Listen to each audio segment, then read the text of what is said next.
Igbo bụ Igbo onu m ekene n'unu Igbo ndị ọma ọ kapụkwado nwaanyị Ngozi Mmadụ Adanlecha. Igbo nwe m onwe nnọọ obere egwu Igbo nsi ka m welu wee kpọfeyeta unu n'ime afọ 2022 anụnwa dịka kalenda nke ndị oyibo si wee dị asị ka m welite nwa obere egwu a ka wee metụ unu obi aṅụrị tinyelu na obi aṅụrị nke unu na-enwe na ama ebe ọ bụla unu nọ unu na-akpọfe onwe unu na-enweta onwe unu nwesị ka m wele egwu a wee kpọnyere gị aka tinyelu gị mmezi nya bụ jara ka ebe n'ife ka o yie ife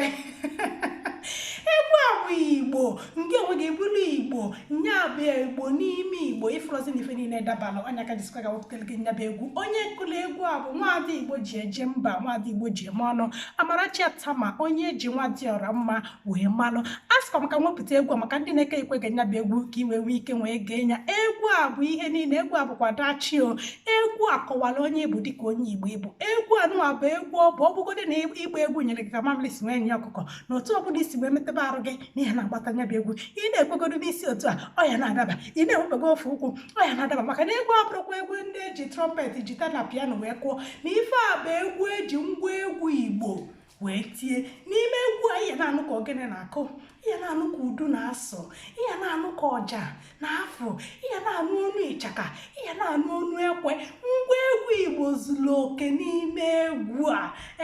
nya bụ ka ị ga-enye bụ egwu ọgbụgba na inweta egwu a biko ka inye aka ka ịtụsa anya ka egwu a ka ọ gaa ebe niile ndị Igbo nọ. Achọrọ m ka egwu a ganụ nke ndị oyibo kpọrọ viral maka n'ime egwu a ịbụrụ onye Igbo ga-egwu a egwu a kọwara gị ka hapụ igbo ogu na unu mara na m akọka ka anyị kọọ n'ubi onye anyị bịanụ Igbo n'ime Igbo.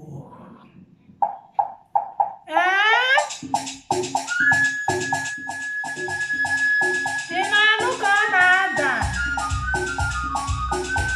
Chike, ị na-anụ ka udu na-asụ ogene ị mara akpa ikwewe n'isi o unu mara ndị na-amara egwu agba ọbara ka ha na-anụ ụdị isi n'ọlụ mana anyị ebirigbe onye bụ egwu agba ọpụọnụ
ube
Ibu nwoke bụ ibu nwaanyị ka ibe